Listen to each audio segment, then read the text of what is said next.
Now we venture into 1982, where a very, very fascinating World Cup for several reasons.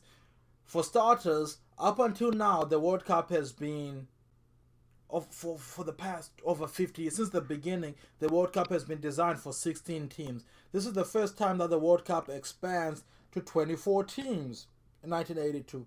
And based on the decent performance of Tunisia in the last World Cup, Africa's representation at the World Cup is doubled. Now we have two representatives.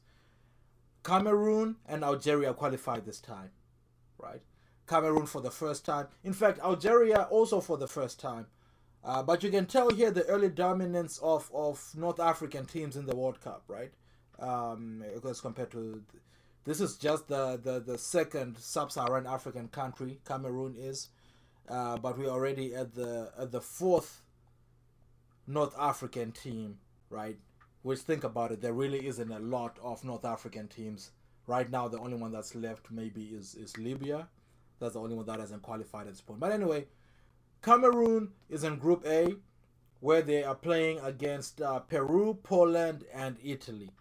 They go undefeated in the group, so that means they're gonna make it to the second round, right? Well, actually no, because they were undefeated. They drew 0-0 with Peru, 0-0 with Poland, and 1-1 with Italy, with Gregoire Mbida scoring the one goal in the draw against Italy.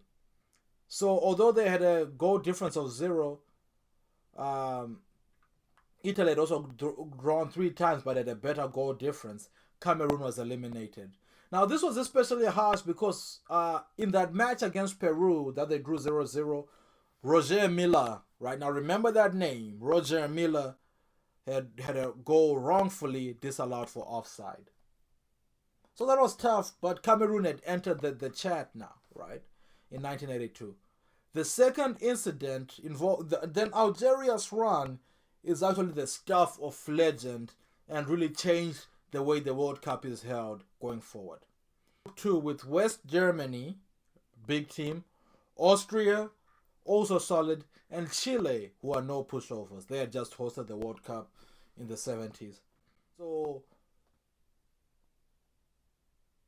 they go on to produce a major upset in that first match, and when they beat West Germany, the giants of West Germany, right?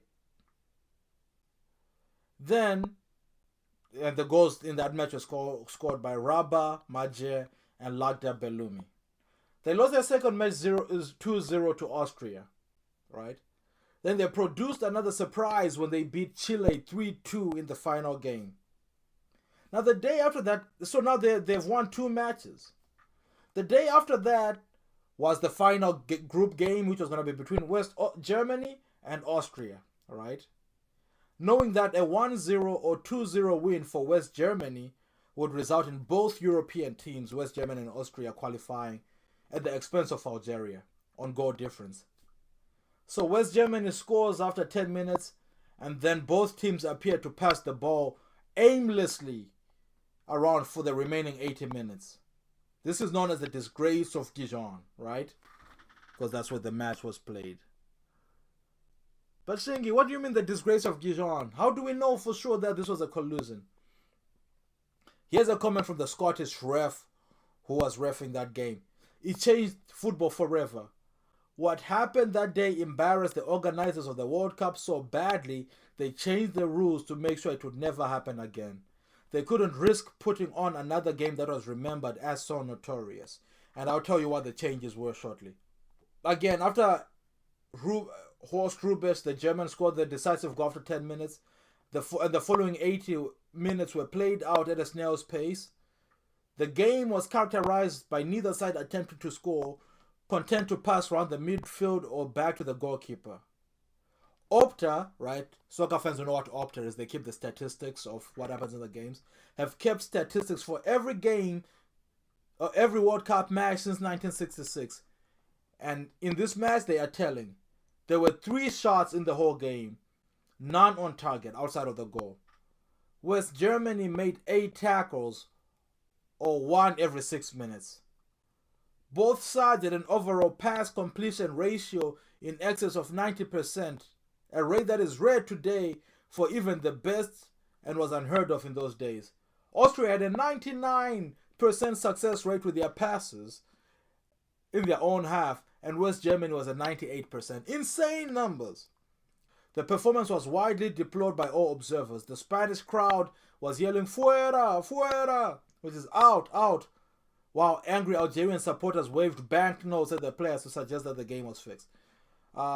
Even the fans of the two sides were disgusted, with an Austrian television commentator advising viewers to turn off their TV sets, and a German television commentator refusing to commentate further, and a German fan burning his national flag in protest. Can you imagine that? They were so upset, even though they were going to qualify, but they knew what was happening was disgraceful. Right? BBC described it as follows: quality players who should all be in the book of referee Bob Valentine for bringing the game into disrepute. This is one of the most disgraceful international matches I've ever seen. Right?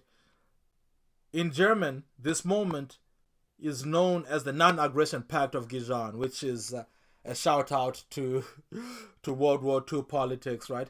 And in the English-speaking world, it's simply known as the Anschluss, which is a reference to the German annexation of Austria before World War II. Furious Algerian football officials lodged an official protest, but the two teams denied any collusion, as nothing could be proved, right? Even though we could see it, and the two teams had technically broken no rules. FIFA allowed the result to stand, and so after that, FIFA did change the rules. In future World Cups, which you will very well know as a standard today, the final two games in each group are played simultaneously. Thus, Algeria were eliminated from the 1982 FIFA World Cup at the first hurdle, despite getting 2 wins, right? Which right now, 2 wins almost always guarantees you a place in the second round. So this is shameful, but it was also the first time that an African team had won 2 games at the World Cup. 1986 would be special, right? For a few reasons.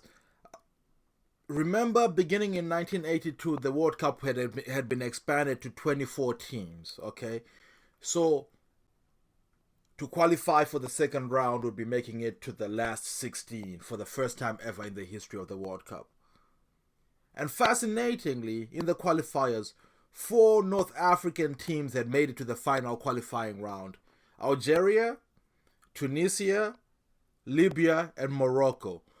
So make no bones about it, historically, the North African teams have been very dominant. Now, and these teams that I just mentioned are mainstays in the World Cup, with the exception of Libya, which has fallen off in the past 30 years or so.